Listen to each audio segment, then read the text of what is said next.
Hey. So, I had a question in the comments of a video somewhere out there, I don't remember which, and asking, what does Tourette's feel like? And that's the bird in the background. Please shoot her. I covered her, so at least it's less noise. Okay, so what does Tourette's feel like? I could have answered it in the comments, but I really want to, address this for everyone. And the fact is, though, I can only tell you what Tourette's feels like to me.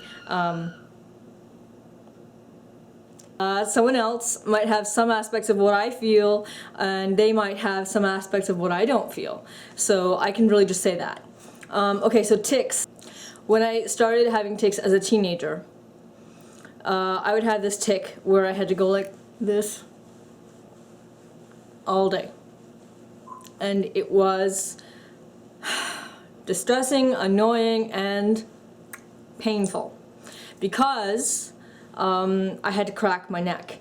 And also with the continuous non-stop movement of this, it would hurt muscles or whatever tissue all the way across my neck. And it would really, really, really hurt. And I would often have my hand like this on the side of my neck to try and keep my head from going all the way down, to keep the pain level down, and to keep me from cracking the neck, because I couldn't stop. It was transient tics at the time. And then years later, when I was an adult, it came back, but in like major force, where it wasn't just my neck, it was my whole body. And it was like, I think I've showed videos of that before, where I would sort of, like, my legs would go up, and the top part of my body would go up, so I would kind of like fold in half. And that didn't so much hurt, it felt like spasms, and it was completely uncontrolled. Like, Tourette's can be, uncontrolled or semi-controlled. And those ones were completely uncontrolled. They felt like spasms. Like, they just happened and I just fold. It just happened. And it felt like, obviously, my body doing it, yes. I could recognize my body was doing it. I just wasn't giving it the commands to do it. And say if I had a tic where I had to, like move like this, not painful at all. I can feel that I'm doing it. And these ones, when I do this, they're semi-voluntary. Like, I'm not saying, it's not like I want to do this. I feel like moving my hands in weird ways that kind of look like sign language. I don't like, hey, let's do that. It's just more like, I can't help but doing it, and I really need to do it. So the really need to do it part is the semi-voluntary, where I'm like, I have to. So it can be distressing if you try really hard not to do it. It's kind of distressing because you're concentrating a lot, and I guess it feels a lot about concentration, really deep concentration, trying not to do it, and eventually you can't help but do it. So how about, like, say, okay, sometimes, okay, for me, I can't say that for a lot of people, for a while, and even sometimes now, I would have like this kind of a build-up inside my body, my whole body. And I would feel like, I don't know, it's hard to describe.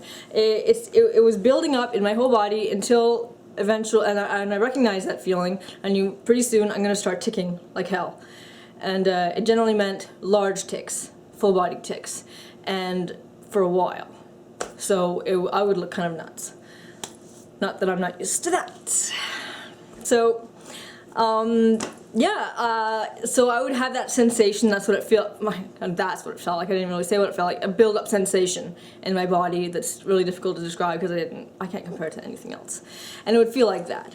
And okay, so I would have other tics that now I've discovered are called, I don't know if it's going to be the official name later, but right now when they're researching it, they're calling it Tic Attacks, where some people call them fits. I would call them Tourette's convulsions, but I really had no idea what it was, because really, you don't have to pass out from convulsions in the definition. It just means that your body is shaken, like a lot, all over, or just in one member. You can have your arm convulse, according to the definition. But me, it was my whole body, including my face, everywhere.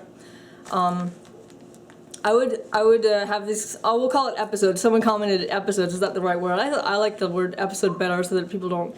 Anyways, I'd have to get on the floor because it's safer, because otherwise on the chair or something I risk falling, which I did a few times this week. I fell and I smacked my head a couple times.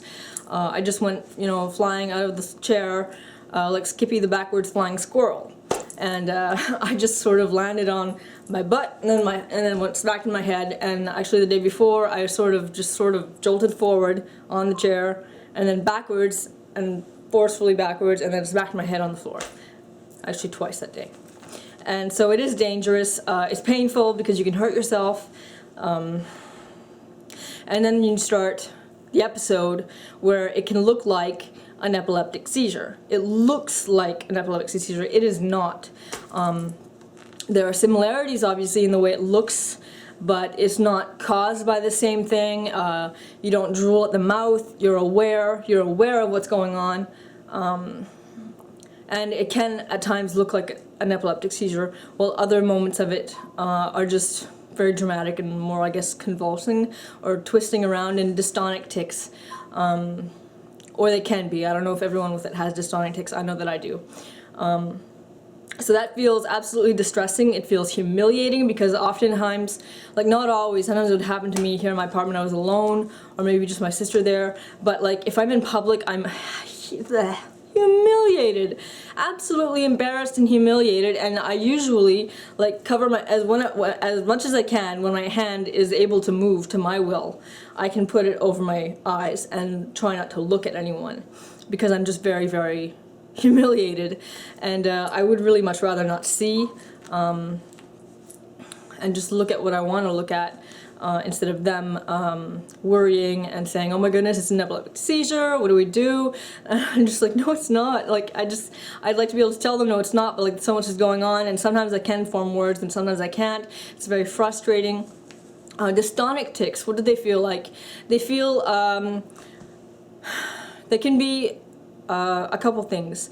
One of them is, let's say if I have a dystonic tics, it can be in my stomach or my neck often, when they're stretching. Like it'll stretch my neck from here to here, and I won't be able to, I'll maybe be like this,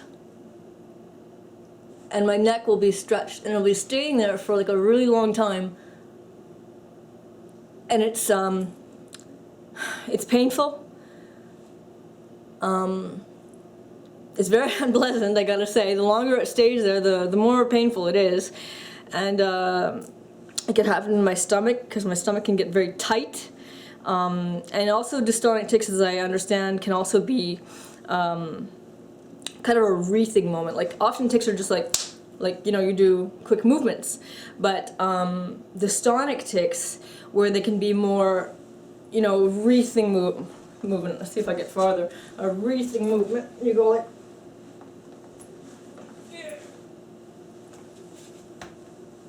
something like that. And sometimes I do that on the floor and my legs get all twisted in different directions. I find those well, you gotta say if I have them when I'm not when I'm not having an episode or a tic attack.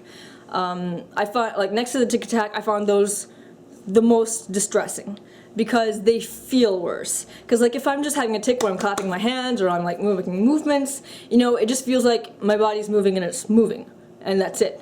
And obviously it's not in my control, which is frustrating, but it's not like, it doesn't give me a weird feeling in my body.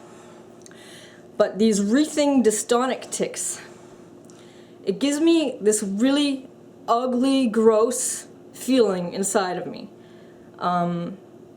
And if someone laughs about it, like, hey, that's so funny, blah, or just like, hey, what's this ticket again? Like, it is not effing funny. Like, you can laugh at the other tics sometimes when it's funny, but this is not funny. Why isn't it funny? Because I'm absolutely distressed about it. I'm absolutely distressed, so it is not funny. Please don't laugh if I look like I'm distressed. And it feels terrible, absolutely disgusting and gross and terrible. And I don't even know how to describe it because once again, it's not something that I can compare it to. Having episodes where I was, wreathing on the floor constantly. Sometimes it would last for 20, 30 minutes, and I would be out of, I was so tired, exhausted, and I would cry often if it went on for quite a while, and if it would hurt, and emotionally I was just ruined, I would cry. At least when I was doing the ones that were that looked like seizure on the floor, because I'm aware. And I would cry, and then I would probably sleep after because I'm exhausted. It's like I ran a freaking marathon. And okay, this video is long enough. That's what Tourette's feels like to me. Someone else might have it differently. Hey, if you want to make a video response what Tourette's feels like to you, so whether you put it in the comments or send me a PM, I will put the link in the description and title it video response and a title to your channel, blah blah blah. So any answers to that would be great, and create awareness.